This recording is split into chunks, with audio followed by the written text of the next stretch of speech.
Oh, no, no, no, no.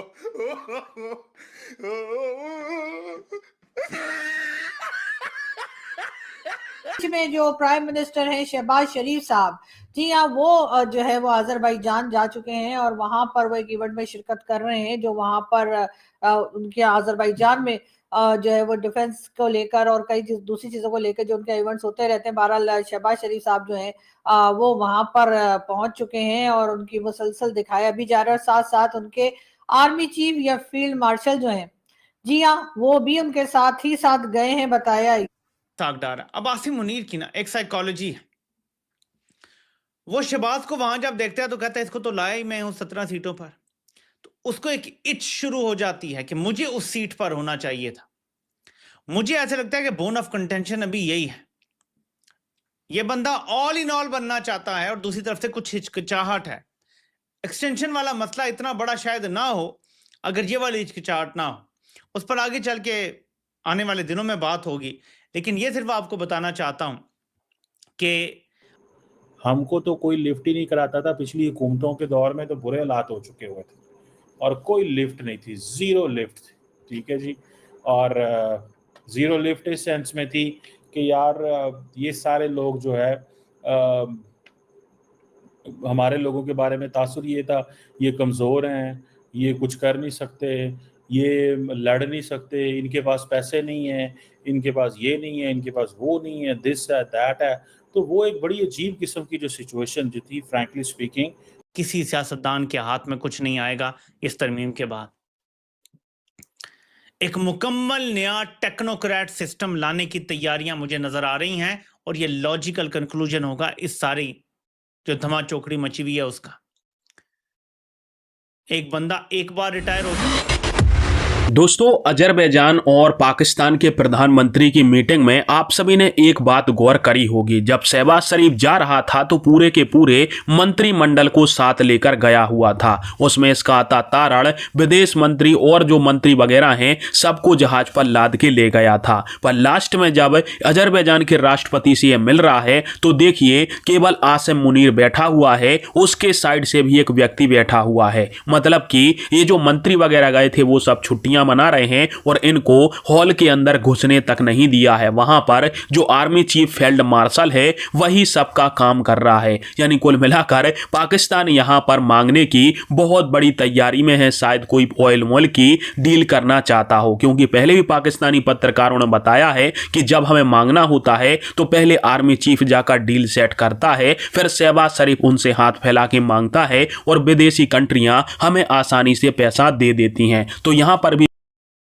जरा ये video देखें। इस वीडियो में आपको शहबाज और मुनीर दिखाई दे रहे होंगे अजरबैजान के सदर के साथ। पर इस वीडियो का जब कैमरा एंगल चेंज होता है आप पाएंगे कि यहाँ पर अकेला मुनीर बैठा हुआ है, बाकी के सारे मंत्री इस मीटिंग में नहीं हैं। मतलब जो मंत्री शहबाज के साथ अजरबैजान गए हुए थे, रुखसत फरमा रहे थे, उनको इस मीटिंग से बाहर निकाल दिया गया है। इसमें अता तारड़ भी है और विदेश मंत्री इसाक डार भी। ये सब कुछ चल रहा है और इस बीच में जो प्राइम मिनिस्टर हैं शहबाज शरीफ साहब, जी हाँ, वो जो है वो अजरबैजान जा चुके हैं और वहां पर वो एक इवेंट में शिरकत कर रहे हैं जो वहां पर उनके अजरबैजान में जो है वो डिफेंस को लेकर और कई दूसरी चीजों को लेकर जो उनके इवेंट्स होते रहते हैं। बहरहाल शहबाज शरीफ साहब जो है वो वहां पर पहुंच चुके हैं और उनकी मुसलसल दिखाया भी जा रहा है। साथ साथ उनके आर्मी चीफ या फील्ड मार्शल जो है, जी हाँ, वो भी उनके साथ ही साथ गए हैं, बताया। सारी कहानियां करके और खुद ये लोग जो हैं जैसे कहते हैं ना अपना भर भर के डॉलर और ये सब लेके और उसके बाद ये हो जाएंगे कुछ सालों बाद चंपक, दिखाई भी नहीं देंगे। अभी आप मुझे बता दीजिए ना, जितने पाकिस्तान में लोग रहे, जो भाई लोग के अब्बू लोग रहे, वो कहाँ हैं? कोई दिखाई देता है आपको? कुछ सुनाई देता है आपको? किसी को देखा है आपने? ये मतलब हमने तो नहीं देखा। अगर किसी ने देखा हो तो वो बता दे। वैसे अभी कुछ लोग शुरू हो जाएंगे हमारे यहाँ के, और देखो जी ऐसे बोल रही है, और देखो जी। नहीं, मैं जो बात कर रही हूँ, अगर अगर मैं झूठ बोल रही हूँ या मैं गलत कह रही हूँ तो आप मुझे मतलब बता दीजिए कि मैं गलत कह रही हूँ। मैं अपने आप को करेक्ट भी कर लूंगी और आके माफी भी मांग लूंगी कि भाई सॉरी, मैंने मुझे तो पता नहीं था कि हमारे तो सारे के सारे भाई लोग के अब्बू लोग जो हैं वो तो सबके सब पाकिस्तान में रहते हैं।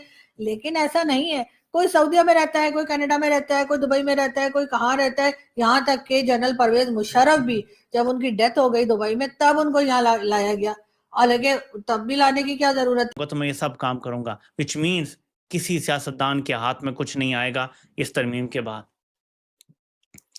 एक मुकम्मल नया टेक्नोक्रेट सिस्टम लाने की तैयारियां मुझे नजर आ रही हैं, और ये लॉजिकल कंक्लूजन होगा इस सारी जो धमा चौकड़ी मची हुई है उसका। एक बंदा एक बार रिटायर हो चुका है, उसे ओहदा मिला और उसने उसका पूरा फायदा उठाया। ये ऐसे ही है कि जैसे किसी क्रिकेटर को सिफर पर चांस मिल जाए, उसका स्लिप में कैश ड्रॉप हो जाए और उसके बाद वो सेंचुरी बना ले। इसका भी कैश ड्रॉप हुआ और विकेट कीपर से ड्रॉप हुआ, ये रिटायर होने वाला था, ये बच गया और उसके बाद इसने पूरा फायदा उठाया और अब ये डबल सेंचुरी करने के करीब है। 3 साल पहले पूरे कर गया जो इसे नहीं करने चाहिए थे, और अब ये अगले 5 साल मजीद लेने जा रहा है।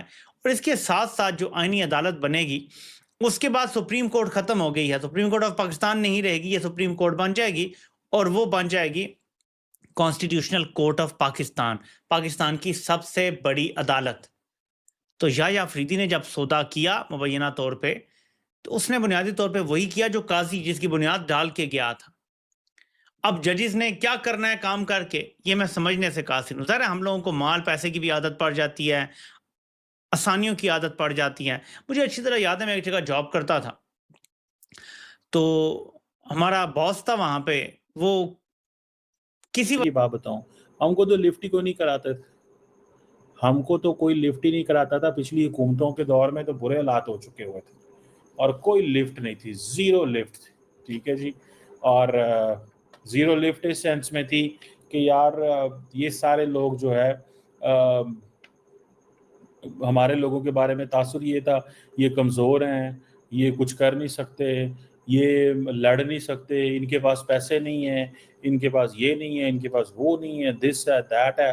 तो वो एक बड़ी अजीब किस्म की जो सिचुएशन जो थी, फ्रैंकली स्पीकिंग, वो डेवलप हो चुकी हुई थी और किसी को कोई समझ नहीं आ रही थी कि हमारे साथ होना क्या है, ठीक है। तो अब खैर टर्किश प्रेसिडेंट जो है वो he is into the game. किस हद तक वो करते हैं, क्या करते हैं, किस तरह चीज़ें करते हैं, दैट्स समथिंग सेपरेट, वो सेपरेट है। मुझे जिसे कहते हैं ना, वो तो पता चलेगा आइंदा आने वाले दिनों में कि क्या कर सकते हैं, क्या कर सकता है तुर्की। लार्जली कोई इतनी लंबी चौड़ी चीज़ें तो नहीं होंगी, लेकिन फिर भी जिस चीज़ की हमें वो है कि ये दैट विल बी देयर, वो देखना पड़ेगा। अब वो एक जिसे कहते हैं ना, एक दौड़ है लगानी पड़ेगी पाकिस्तान को, और वो दौड़ इस तरह लगानी पड़ेगी कि अगर हमें स्पेस बनानी है इंटरनेशनल मार्केट के अंदर तो कैसे बनानी है। इंडिया तो ऑलरेडी ये स्पेस